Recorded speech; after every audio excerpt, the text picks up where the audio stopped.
Welcome to Days of Roar, the Detroit Tigers podcast brought to you by the Detroit Free Press. My name is Mark Gorash. I am here today with special guest from Locked On Tigers, Scott Bentley. Evan Petzold is parts unknown with Savannah, got married Friday night, may never come back. It's possible. I do know he is one happy man. Did get a text or two from him, and he will be sorely missed, but I can't think of a better person to talk about the Detroit Tigers season, and the Detroit Tigers future than Scott Bentley, who does this so many times a week that he should get some type of medal. So how you doing, Scott? I'm doing well, man. I'm glad we finally got to work this out and do, long time coming as far as just crossing paths. So I'm glad to be here. I'm sure we'll chop up some in the winter and the off season too when Ev is here. And congratulations to Evan, obviously, big deal. Oh yeah, Ev. I don't, he, as we all do, and I did 40 years ago. Ev married up. Let's just say that, and he's a happy man about it. We talked a little bit about it last week. I hear everything went great. And I hope he's having a great time. I think he's going to be back next week, and he can give us full details on the big night and the rehearsal dinner and how Mark broke his television on Thursday when he brought it downtown. And we'll save that story for Evan. But so we had a pretty decent week. We got to play the Chicago White Sox, which is never a bad thing. Had a few games in New York where we did not play that well, but we still somehow managed to survive one of the days. But we're seeing a few interesting things from the Detroit Tigers. Nice to know that they won a series at home. I think probably the last time they did that, it was, like May or something. I mean, it just feels like that. They're just tragically bad at home. You and I kind of texted each other about the tragedy that is the Detroit Tigers home record the other night. I mean, I think the run differential before these last two games was greater than minus 100. So it's unbelievable. I tweeted out a comparison to last year, right? Like last year everybody was freaking out. This is like worst case scenario. This is one of the worst offenses we've ever seen, et cetera, et cetera. And that team ended the season at a point that right now is looking like an uphill climb for this year's Tigers to reach as far as just home record goes. And, they're like a 500 team on the road. So it's, I guess, give and take. But yeah, it's remarkable how bad they are at home. It is remarkable. So, I mean, some weird things happening this week. We see Miguel's knee finally acts up with 2.5 weeks to go in the season after he gets 4 hits, which is just bad karma. I hope they literally do not play him all. I hope he took a shot in his knee and does not play until like Friday and tries to cruise through these last 2 weeks in moderately decent health so he can go out like the boss that he is. There's really no reason to play him very much. You would agree with that, wouldn't you? Yeah, I wouldn't play as long as, I think you tweeted something about it earlier, like as long as he can play the last like week or week and a half, that should be the priority, like at whatever. The fact that he went this long with we haven't even had a scare. We haven't even had like an injury concern or like flare up or anything involving him all year, which is nothing short of a miracle. So like the timing sucks, but the fact that we've made it this long without anything is pretty remarkable for him and the training staff, I think. But yeah, whatever gets him to playing as probably every day the last week and a half of the season, that's what the priority should be. For those of you that don't recall, Miguel's knee is pretty much bone on bone. Yeah. There's not too much cartilage left in there, and it's why the last 5 years he's been what he's been. So he donated his knee to playing many times when he shouldn't have played. His ankle's not the greatest either, and it's going to be over here in 2 weeks, but I'd like to see him get some good swings that last week of his career, and he's had a heck of a year. I mean, until these last few days, he was hovering over 300 since the 29th of May, so it's a pretty great way for him to go out. We also had another injury this week. Matt Manning, who had been probably throwing some of the best baseball of his career, albeit almost reluctantly in the pitch mix they were making him use. It got hit on the same foot that he got hit on earlier in the year and seemed to know almost instantaneously that it was pretty serious and is now going to be out for the year. Unfortunate for Matt, and kind of adds to some intrigue to the offseason, which you and I are going to discuss, because, Matt Manning is never thrown over 100 innings in a major league season. We're going into season 4 next year. And he's actually been quite good, although he doesn't strike out many people. So, Well, you and I'm glad that we get to discuss Matt Manning, because you and I have very, very similar wavelengths about what pitches he should be throwing, the utilization of the fastball we've been talking about since like last offseason. It's a huge talking point, and I'm glad that we get to talk about it, because I think, not to jump ahead too much, but I think it's going to be one of the biggest storylines of the entire winter is honestly, once he's healthy, obviously what to do with him long term. Matt is a conundrum. We've gone over this many, many times. Ev and I have talked about it. I've talked about it on pods with Cody, Brandon Day and I have talked about it. It's just an endless talking point to baseball analysts, baseball scientists, that Matt Manning has a great fastball. At 92 miles an hour, it is still a great fastball. And the Savant numbers back it up endlessly, and the more he throws it, the better he does. Almost, if I could get him to throw it 70%, I would do it. And I Joe Ryan him. 80. I don't even care. And if you look at his 2022 season, it looks almost a mirror of Joe Ryan. They had 2 of the 7 best fastball Savant numbers, and it's crazy. It makes no visual sense, but all he does is get people out with it. And, I don't think there's any question that his breaking pitches are much better now, but, Matt Manning wants to, throw 4 and 5 pitches. And it's, I still am laughing about, 5 games ago when, Chris Fetter walked out to the mound, and basically there were gloves over people's mouths, but there was just massive profanity that was quickly, exchanged with him. And he then walked back to the dugout, and Matt Manning threw 9 consecutive fastballs after that, threw almost 70% for the next 5 innings. And I think from there, that was kind of, the Tigers communicating to Matt that, throwing 42% fastballs was just not going to happen anymore. Yeah. But yeah, Matt is a conundrum. I would say meaner things about him from an aptitude standpoint. But, look, I think they have to make a decision. Is he part of the long-term plan, or is it time for somebody else to see if they can unlock his cooperation about, sequencing his pitches? And I don't think his trade value will ever be higher, or it's going to be enough for they should at least be having a discussion about it.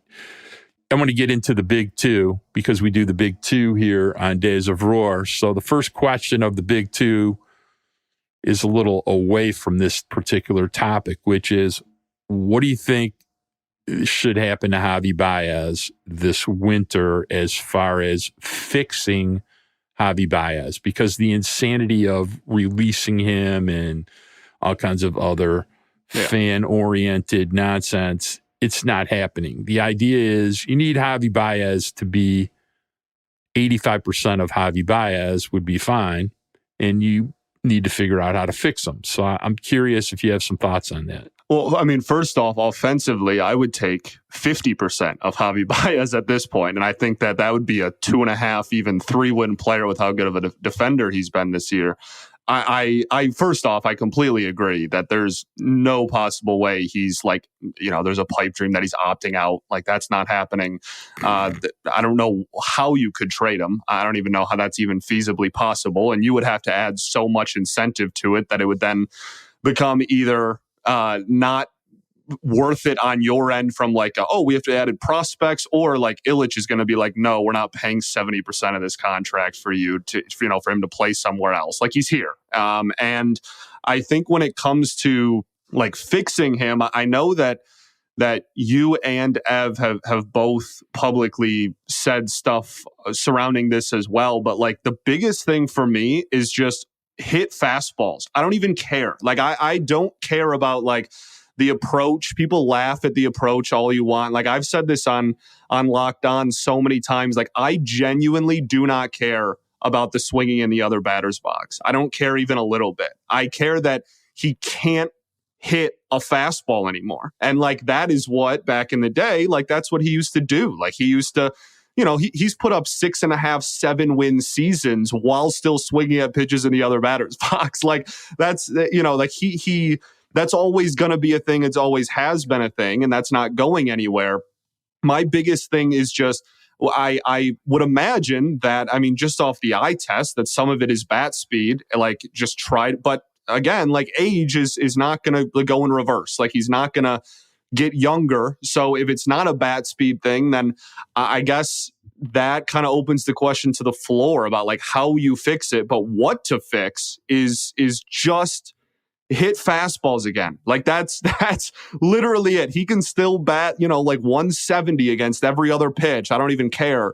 If he can just drive fastballs again and get a little bit of power back with fastballs and do damage on mistake pitches over the heart of the plate again, I will gladly take whatever. I think that can lead to, like, again, like a 3-ish win player, even with how good of a defender he's been at short. I think he can still provide some value. And then you bat him 7th. He's never going to be a top 4 hitter in the lineup again. Who cares? Like, that is the reality we're in. If he can just do that, I will sleep much better at night. The first thing I would try to get him to do is go to a facility. Look, after he goes home for a month, which I would let him do, because, this has been a nightmare season for him. Clear the head. He just needs to get the hell out of Dodge, to say the least. And, once he does that, Thanksgiving time after, whether it's a place like Driveline or some other hitting facility, some other hitting coach, whether it's the Detroit's own hitting coaches, but he needs to go somewhere.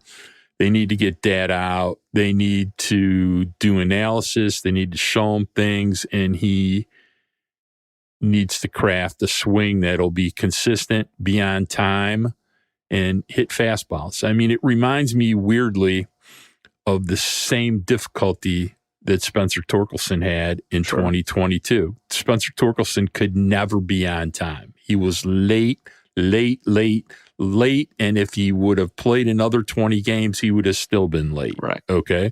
And he basically figured out a way how to become a little more athletic in his setup, a little more athletic with his hand placement. He used a 1/2 ounce lighter bat, and, he was on time in spring training, not getting the results quite, of what he's got the last 350 at bats, but all the makings of improvement were there. And it's something I think that Javi has to commit to. And all we should expect from Javi Báez as a baseline, as a floor, if he can get back to hitting 20 homers and hitting 240, he would be a huge, it would be as much as any player they could acquire this offseason if they could just get him back to that. If he even has an OPS that starts with the number 7, I would throw a parade down Woodward. Like, I don't need MVP Javi. I don't need, 850 OPS, 35 bomb, like 650 slug Javi. Like, I don't need that. If he can, I'm not even begging for like league average OPS, really. If he can just 700 it, if he can 90 to 92 WRC plus it. Like I think that he's gonna, his WAR would like triple. Yes, he's a 3.5 WAR player if he hits 20 homers and has a 725 OPS. And I mean, I don't think people give him enough credit for how ridiculously impactful his defense has been this year. I mean, I think the last Yankees game, the last game of the Yankees series, in the first 2 innings, he made 2 just ridiculous plays. One that they turned a double play over on, that any mortal shortstop, both balls were hits, and the entire context of the game changes. Instead, he turns it into 3 outs. And he's done that so many times this year. And he does it where we just take it for granted. And yeah, people whine a lot. He bounces, throws to Torkelson. Yes, he does all that. Guess what? Torkelson seems to catch almost all of them. And at the same time, he is getting 2 balls, both left and right, that almost nobody else in Major League Baseball is getting to on a consistent basis. So I think that's, of all the things they do this offseason, and we're going to talk about some other things they need to do, fixing Javier Báez just so he is a usable bat in the lineup, a 6th or 7th hitter that's a 720 OPS and 20 homers, is got to be at the top of the priority list. Would you not agree? Yeah, well, I think the quote you had just a couple of minutes ago was honestly the spot on like synopsis of it. Is like that if he does that increase in WAR, that increase in value, just like amongst your team, that you would get from what he gave you this year to what he would give you next year, would be more, especially in this, like, I mean, we can call it what it is, bad free agency, like, period. That's about as much, like, as far as pure team value goes, of an increase as you can find even on the open market, unless you're going to go get Ohtani, which they're not. So, like, I completely agree. And the defense point is a great one, especially, with how poor the defense has been for whoever's been at third base as well. Like, he's it's pretty much just him over there for most of the season on top of that. So, like, there is value to be had. No one's trying to like go to bat for him and say that he's, like, been any better than he is. Like, everyone's very aware that he's been like arguably the worst hitter in baseball this year. It's been an absolute, catastrophe at the plate. But arguing that he has like zero value is just as ridiculous. Correct. And the idea, if you understand, like thinking like a baseball person, they're not getting rid of them. So you got to figure, you got to figure out how to heal them. That's really what the priority is. All right. So let's talk a little bit about what's coming in 2024. Evan and I have had some long discussions about this, and I have my opinion. He has his. I've actually been thinking about it a lot more the last week, because Jace Young is forcing me to think more about it. But, it's kind of a twofold thought, which is, what are your thoughts about, this is the second question of the big two. Tell me your plans for 2024. And the second part of the question is, what's the Scott Harris plan and what's the Scott Bentley plan? Well, I think that 2024, this offseason is going to be fascinating. And I think we learn a lot about kind of we've already learned a lot. It's been a year under Harris, right? But I think we're going to continue to learn, because I think the first offseason, a lot of people were just like, oh, it's his first one. He just got hired a few weeks ago. How could you expect him, to go out there and sign, like, shovel over a bunch of money and whatnot? And right or wrong, that was the situation. And that was like kind of a common thing to throw out there. And this year, that's like not the case. But the thing that really, I guess the word I'm going to use is just sucks about this winter is, again, how poor the free agent market is. Now, like, the Tigers are full of 10 utility players. Like, they can certainly go out there and find find improvements really all across the diamond. They're not pigeonholed into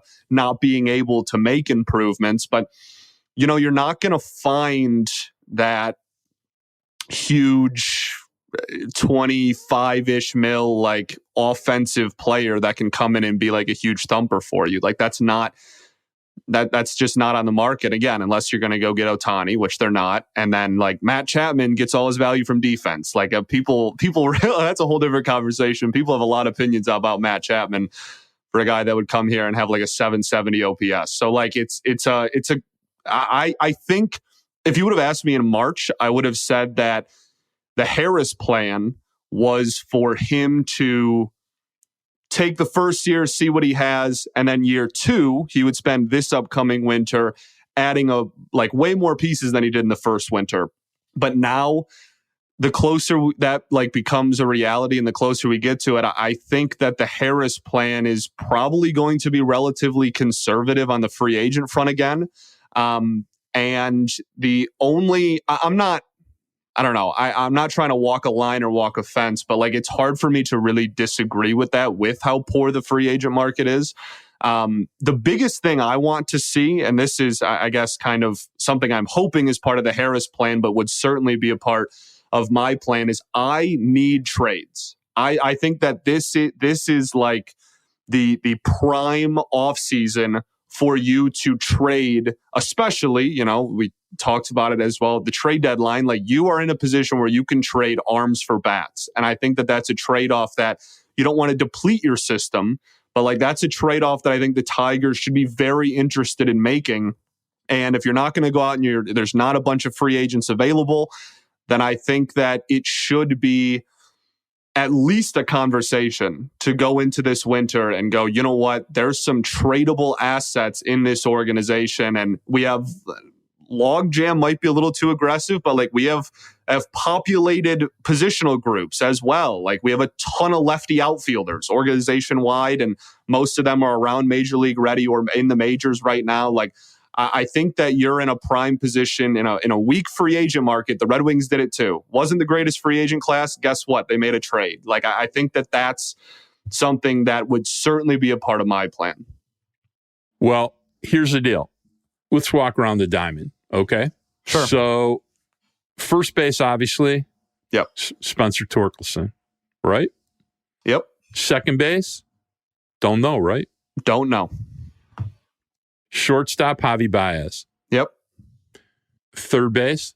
I think it should be Colt Keith, but with the way that September has been handled, it makes me somewhat hesitant. But I don't know why it wouldn't be Colt Keith. It has to be Colt Keith. I'd agree with that. Again, unless you're I don't think they're going to be in the Chapman market, and unless you magically have repaired your relationship with Jamer after last year, there is really everybody should kind of be leaning Colt Keith at this point if it's not one of those two. Look, based upon everything, if he's not starting at third base, he's got to be starting at second base, right? Or one or the other. Why he's not here? I've had this rant for so long now, I'm not even going to bother with it. Same. Okay. But the answer is he needs to be in the lineup somewhere, opening day, period, end of story. Let's just make it a given. Okay. I agree. All right. Left field. Geez. I mean, I guess that's a somewhat similar, but maybe not as absolute conversation with Justin Henry Malloy. I would say that at best, it's probably a we don't know. I'd say Riley Green's your left fielder. Oh, sure. Year. Fair enough. Yeah, fair enough. I guess right, left, yeah, whatever. One of the corners, sure. Center field. Parker. Okay. Right field? Carey, and then if Carey's your DH, then a question mark again. Right. So let's go with Carp. I have my own opinion about that. We'll come back to it in a second. So if Carp is playing right, let's say 80 games, okay? Sure. Let's say 40 games he's the DH, all right? So leaves 120 games at DH, leaves 80 games in right field at a bare minimum, unless you go get a right fielder, okay? Catching, I think, is pretty easy. You know it's going to be J-Raj, and I'll be flabbergasted if they don't pick up the option of Carson Kelly, who has been nothing short of everything they could have prayed that he was, and actually has room to be even better than he's been. Okay? Yeah, there's certainly still room to grow there offensively, but he's handled the pitching staff fantastic. He walks. Defensively, he's been great. And he walks. Yeah, and he has more power than he's shown, but he's hit enough that I'm not covering my eyes. Okay? So the answer starts being second base. So now I have not watched usually, my skill, being as old as I am and as much as I've watched and as long as I've been around all this stuff, both inside and outside, is I need to watch people before I marry the idea if they can play or not. Okay? I can watch highlights and that's good, but I need to watch game action. Okay? So before I start anointing Jace Young, I need to see him play in game context a little more. I'll tell you what we're going to do. We're going to take a fast break. Then we're going to come back. We're going to talk about Jace Young. We'll be back in a second.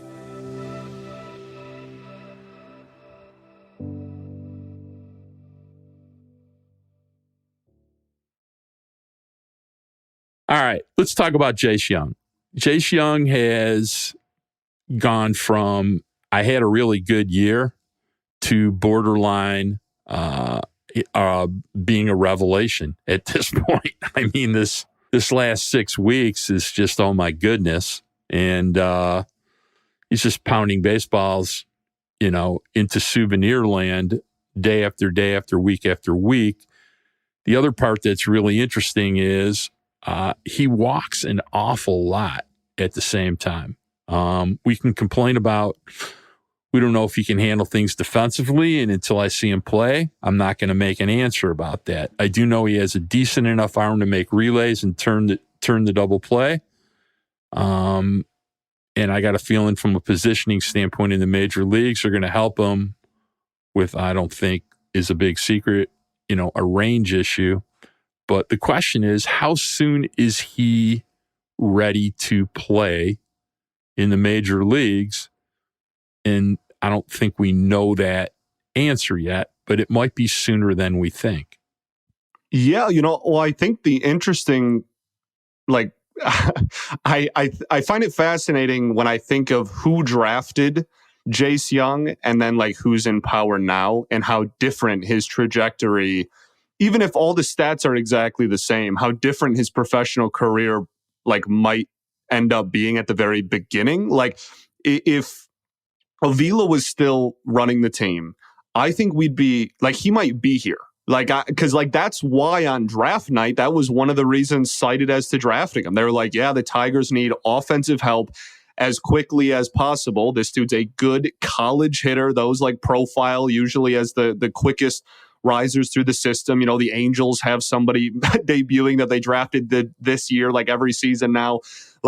That was one of the reasons as to why he was drafted. And I think if it was the old regime, I genuinely think he might have been a September call-up. I think he might be here right now. Whereas now we have someone in place who has been extremely, right, wrong, or otherwise, extremely conservative about calling players up and I mean, even adding them to the 40, whatever, we can go down that rabbit hole. But so I think I would say that he's had a good enough year where even if you're not comfortable with penciling him in as, and they probably shouldn't be fully confident in him being the opening day second baseman, maybe they get a better utility player that's not a waiver pickup to kind of raise the floor of what can happen at second base. And then Young can be the option, whatever, in May if they want to manipulate service time, whatever. But I think we might be at a point as well with Harris where if he has to be really good defensively, or if he has to, do X, Y, run bases better, whatever that they pinpoint as what he needs to be better at. I think there's also a reality where we're sitting here at the beginning of September next year and he's still in the minors too. I really go back and forth on what Harris is going to do a lot. I know for me, I would like to see, Again, maybe not opening day. Maybe that's a little too far-fetched and too quick of a riser. But like, I would put him up here in the first half if he hits well to start off the season next year. Well, I would say that it's almost a guarantee he's going to go play in the Arizona Fall League. For sure. Okay. And I don't have an answer. I need to see him play more. But I find a lot of positive things about why he's succeeded so much at Erie. And I think he has a lot of baseball aptitude. I love guys with baseball aptitude. They take what they do well, and then they adapt to the circumstances that they're in, the environment that they're in. And I think what Jace Young has learned how to do in Erie is he walked a ton at West Michigan. He struggled a little bit at times at West Michigan too, but you got to understand the nature of command of high A. Walking is, if you have a good eye, part of the deal. And struggling is probably, there's some level of frustration of not seeing enough quality pitches Strikes, to hit. yeah. Yeah. So at Erie, he's seeing a lot more strikes. And what I think he's come to learn is what he can rake. And I really have a lot of admiration for that. I mean, his walk rate is still over 10, and he is now hammering things, over the fence, on a 2 and 3 time a week, just endless streak here. He's up to, I think, how many, 26 or 27 homers on the year? 27, yeah. So, I don't think the power's in question. I don't think the plate discipline is in question. And the question starts becoming, look, you're going to grow a team. If Keith is going to play and Meadows is going to play, you might want to think about having Young play too. So if he deserves it. Now, what it does, and I want to get back to talking about lineups, is it makes your lineup insanely left-handed, which can be problematic. And you also then have essentially 3 rookies in Meadows, Young, and Keith all playing at the same time, which would break about every unwritten baseball rule of player development that you ever wanted to hear. But, my opinion, and I've talked to many people about this, and it's my own personal bias about it. But, the other idea would be is to get a power hitting right fielder, even if he only had a year of team control left. I mean, look, Hunter Renfroe has been on a 1-year contract for 6 seasons. Right. He also hits 20 homers, hits 245 and hits 20 homers and fields acceptably, if not great.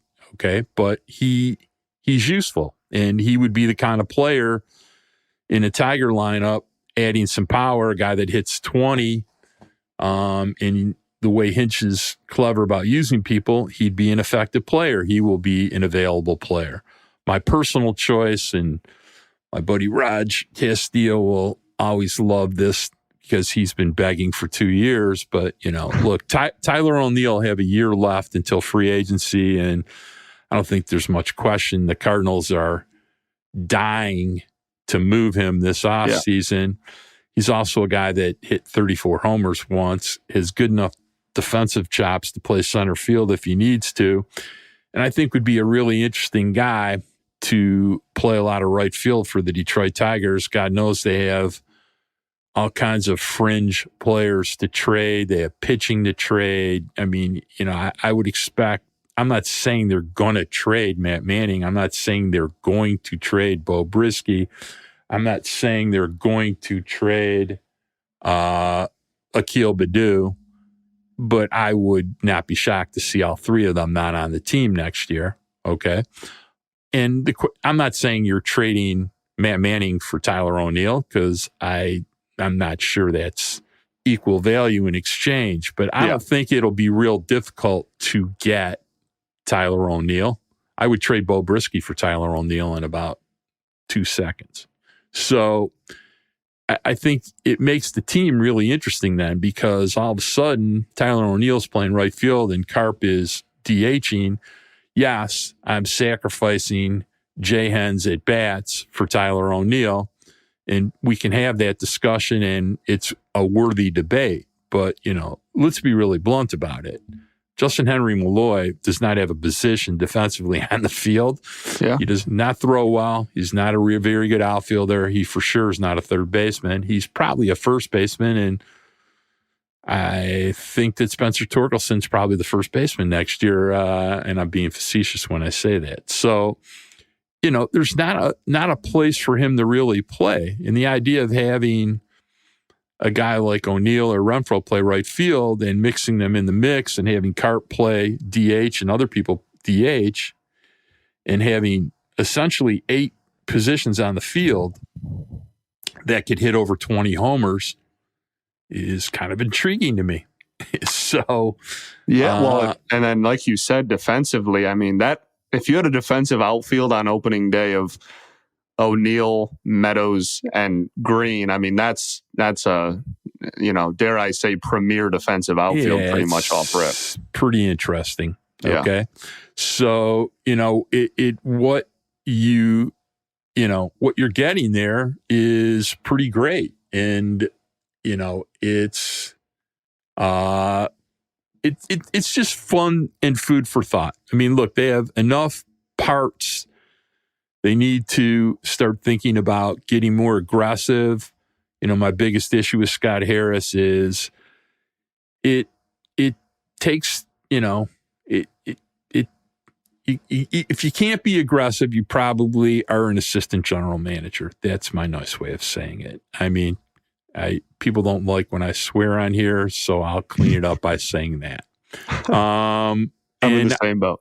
All right. So, I mean, as far as pitching staff goes, obviously Casey Mize is coming back. You have Tarek Skubal.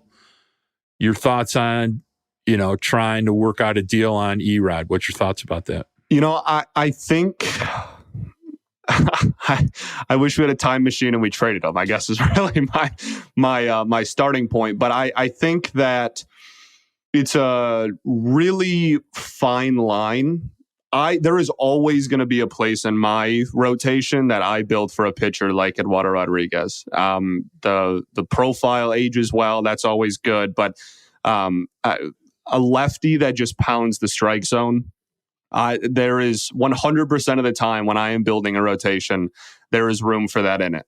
Whether he, when the Tigers are at their peak, whether that means he's, a 1 or a 2 versus a 3 or a 4, whatever, there is always a place for somebody who has the profile and the makeup of a weak contact, precision, lefty, like Erod. So I am definitely not opposed to bringing him back. I just think that the line is very fine between what the price might end up because he's opting out, right? Like he's opting out. He's not going to opt in. You're going to have to rework the contract to some extent, whether that's adding a year on, a pay raise, probably both. You're going to have to.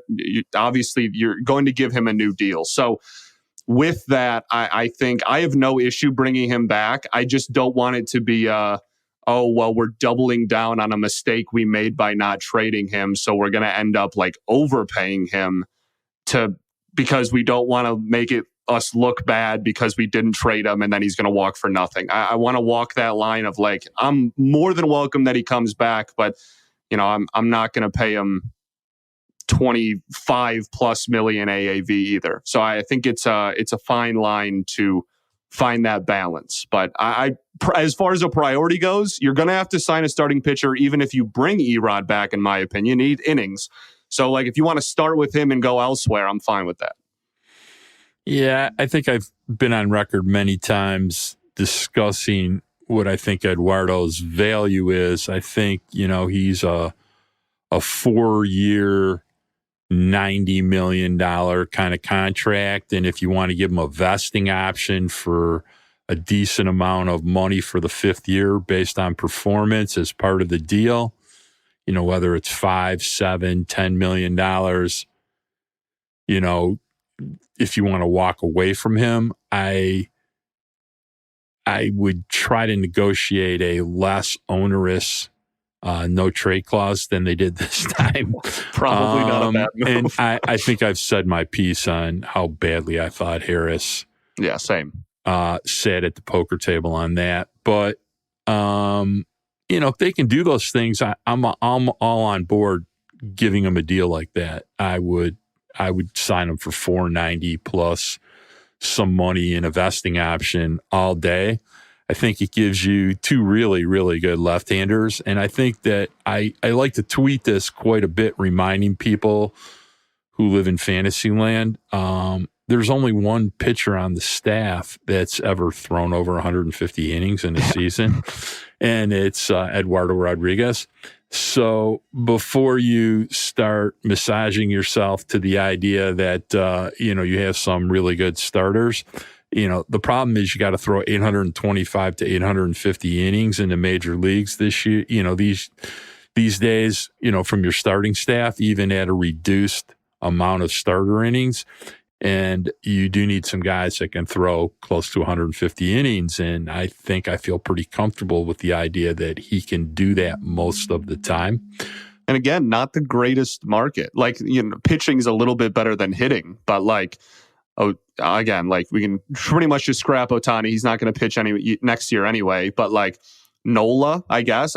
Sure, if you want to go pay Aaron Nola, I'm not going to complain. But you have Nola, but Urias is now probably who knows what's going to happen with that situation. He was one of the better pitchers. That's not probably going to be a priority anymore. And then you're you go down the line and very quickly you're just Blake Snell. He's notorious for not giving you consistent innings. Then you're just right back in the situation where a lefty that looks like Erod kind of would fit this rotation pretty well. I think it's definitely one of those things where I'm totally fine with. I think yours. The contract you gave is a little over 22. What is that? 22 and a half a year. Right. I'm fine with that.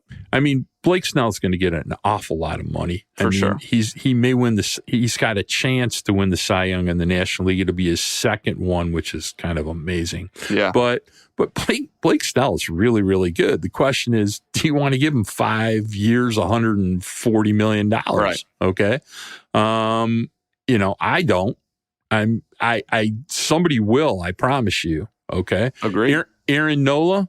Oh my. Yeah, I can dream on Aaron Nola. I'm a big Aaron Nola guy. I talked to Matt Winkleman about what his issues are this year. I've tried to do some diving on what I think they are. Some stuff to do with his fastball and making bad pitches. And I also think he has a lot of PTSD from pitching in Philly in that ballpark. It was funny. People were talking about Torkelson hitting homers this week. So I did a dive on 27 homers for Torque. If you how on Savant they extrapolate, if you played in other parks, how many homers you'd have. So believe it or not, if Torque played all his games in Comerica, he'd have 27 homers. It was people thought it would be so much better. And he's been well, he's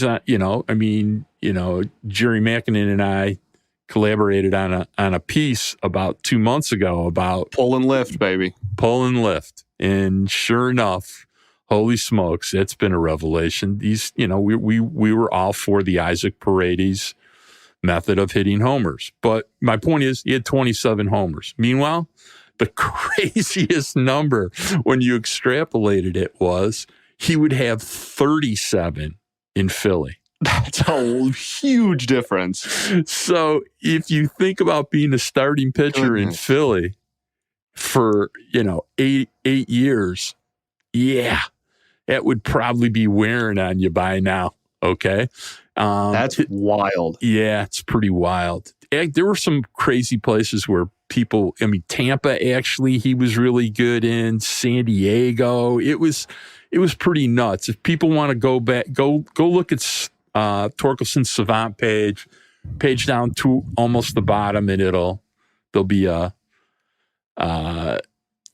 grid with all that info on it. It's pretty fascinating. But Aaron Nola pitching in Comerica with Fetter and Lund, yeah, kind of interesting to me. I have no idea how much you'd have to pay him. It's not going to be cheap. Yeah, no. But it's going to be cheaper than if he was Aaron Nola this year, because he was, He's like at a 4.50 ERA, and he hasn't been that good. Now, he might be good in the playoffs for Philly because he was good last year. But and Philly should be fun in the playoffs. But Aaron Nola, I could dream on Aaron Nola. If they wanted to make a splash, you probably wouldn't hear too much complaining from me. Okay. The question becomes, and I think I asked, I don't know if I asked you this today. I asked Brandon this today. And I talked to my buddy John Verberg today, who's pretty good at this. Is Sawyer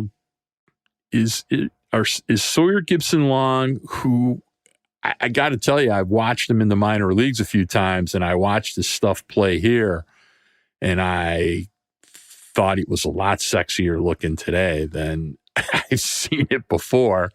And Reese Olson, who I have never been a fan of, and what they've done to him, if you put it on, Fetter and Nieves and Lund's resume for how they've improved the command of all of his pitches in the major leagues is nothing short of astounding. Okay. Are those two guys starting pitchers next year in the rotation? Because legitimately they could be. And do you believe in it, or are they relievers? That's the question.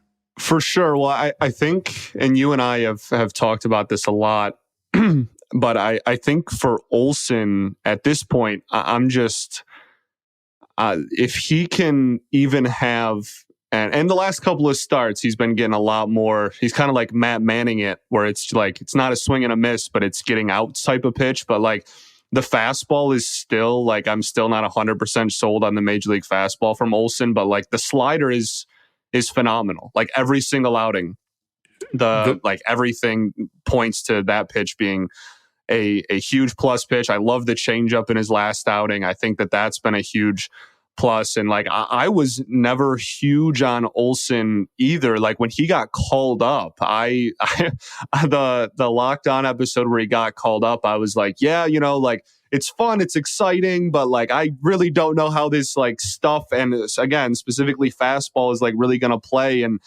he's been phenomenal, and obviously he, and then as you said, those three guys deserve a ton of credit. But I think like I'm not opposed to both of them being in the starting rotation. I love Sawyer Gibson-Long. I've been a huge fan of his all year, and I thought his outing on Sunday was great. The issue I go back to is the same issue you pointed at earlier, which was like you still need some sort of, whether you want to call it a safety valve or like depth or whatever you want the terminology to be in the rotation. Like I'm not sold on throwing both of those guys in there and then, oh, we don't need, like if we just re-sign Erod and then just like do that, we'll just have all the starting pitchers we need like guaranteed next year. I don't really subscribe to that either. I think they need to go out and get, to your point, like innings.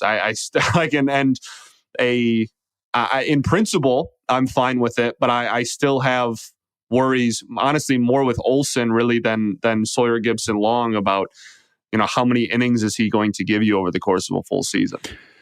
Olson, the ability to consistently become more consistent with his stuff, I tip my hat to the guy. Where it was last year to this year, where it is from the time they recalled him to now is borderline astounding. Remarkable. Okay. Which also encourages me what they could do with SGL, because they didn't even understand how to really optimize him today with sequencing, because it's the first time they really got a chance to see him. I'm sure he's going to throw some. He threw very few four-seam fastballs today, and I'm sure as the next two starts he has, he will throw more of those, not for strikes, but at the top of the strike zone to mix with his change and his cutter. Okay. And it was really interesting stuff. Guys that throw 92, 93 that are a not fun at bat are rare, but it means they have a ton of wiggle in all their pitches, and the tunneling is really, really good. And I saw that today, and I was very pleasantly surprised at what I saw. And I think it's a mix that can play, and it can play start after start. So a changeup is nasty. it was all nasty, and it was fun. I don't know if I'd throw Olsen and Sawyer Gipson Long back to back. Sure, I would split them up, but it was fun stuff. All right, we're going to take our last break. We're going to be back in a moment.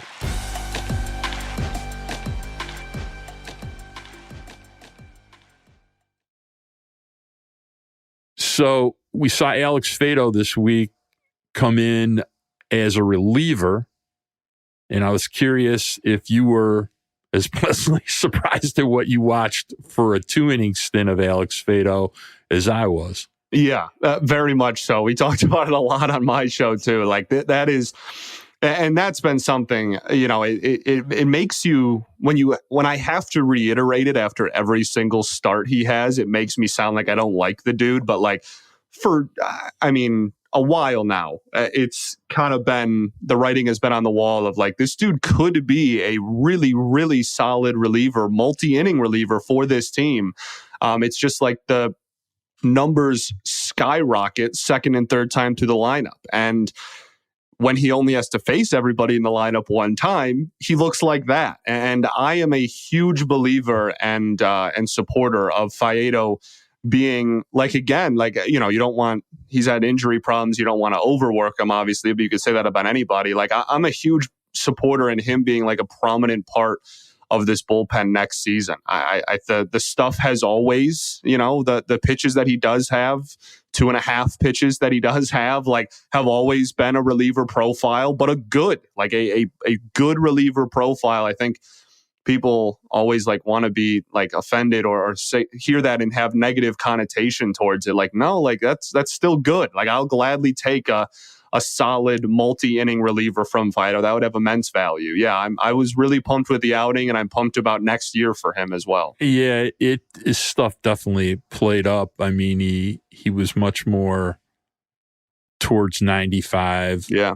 Often it really played well with his slider, and it's much easier to envision him as a 2-pitch pitcher than as a reliever than as a starter.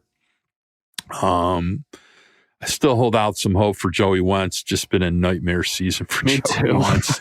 It just shows you how important command is. But the other question that many people have asked, and I'm curious to what your thoughts about this is, but look, Michael Lorenzen, since the no-hitter, has not been very good for Philly. He's not been terrible, but he has not been great either.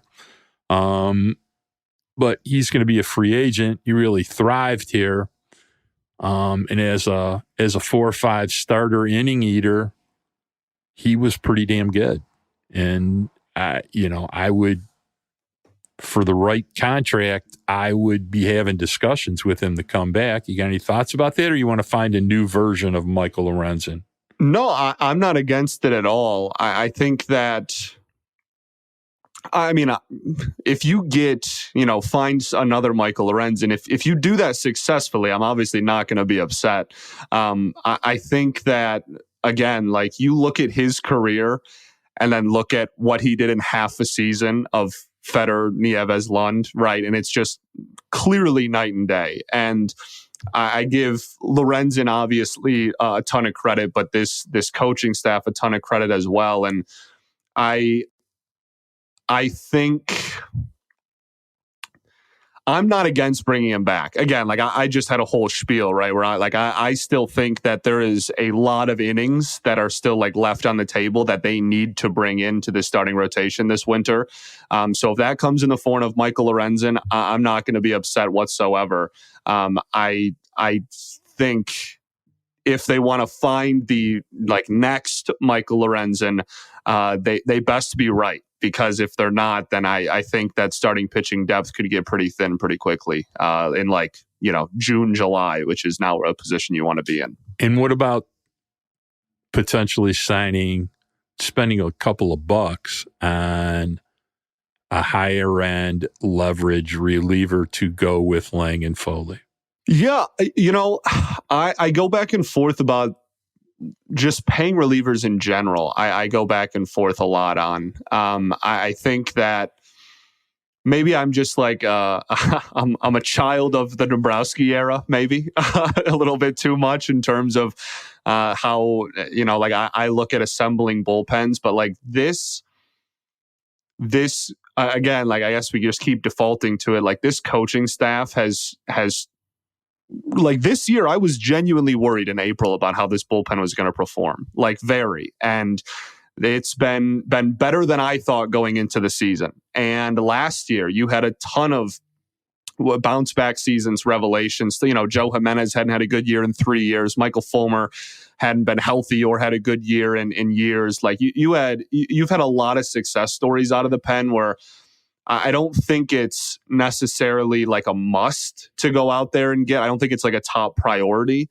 But I also love the concept of actually giving this already great coaching staff then somebody who like has a pedigree and has talent and like, the heights that they could reach, as a tandem is certainly intriguing as well. So I'm not against it. I just don't think it's, probably priority 1, 2, or 3 this winter. See, Scott, here's what we don't factor in enough. When your team is good, you're leading going into the 7th, 8th, and 9th a lot.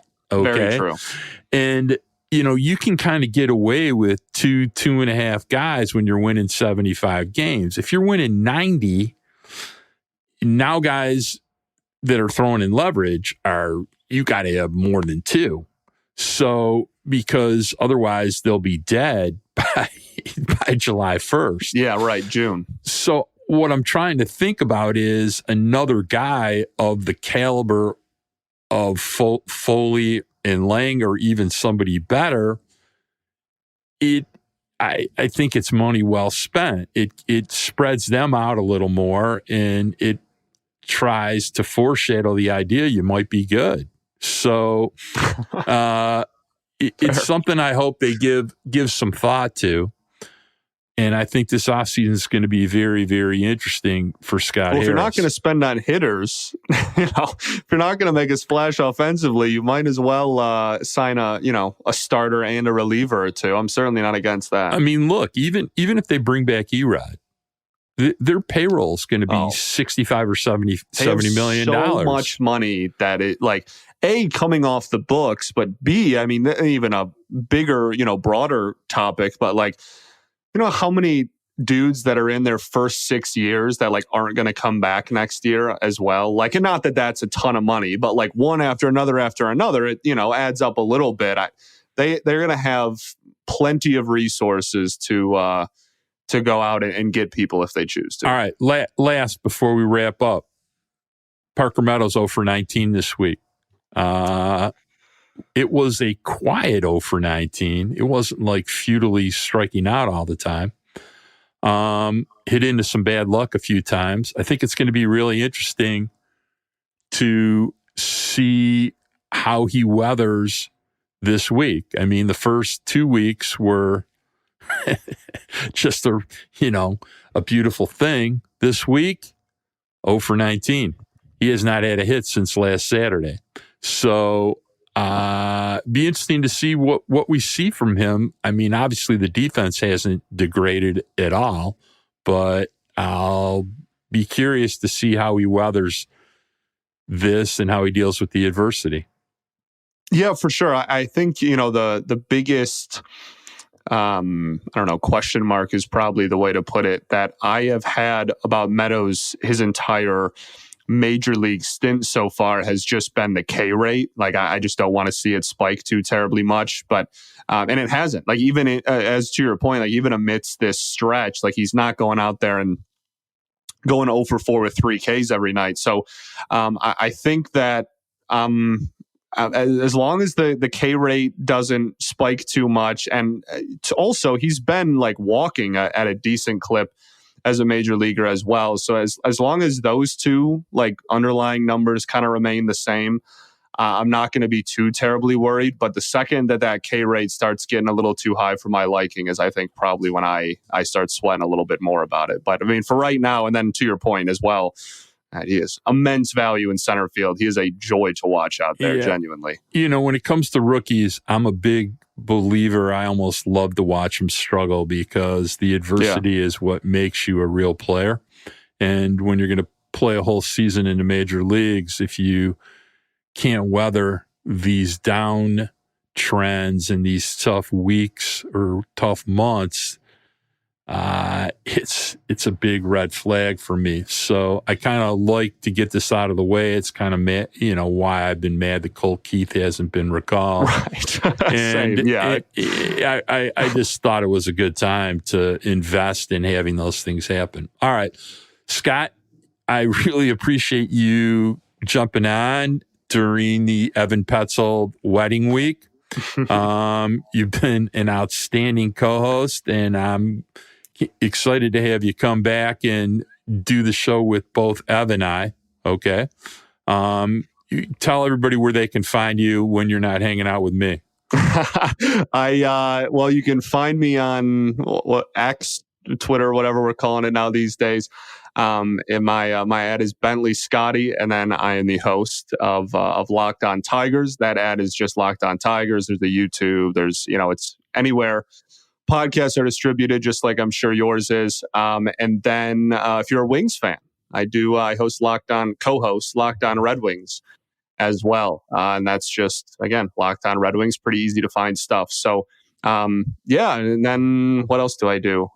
Freelance for the news. So, all pulling in the same direction there. If you need high school football updates, or I think I'm doing tennis here in a couple of weeks, all over the state for high school sports, covering them as well. So.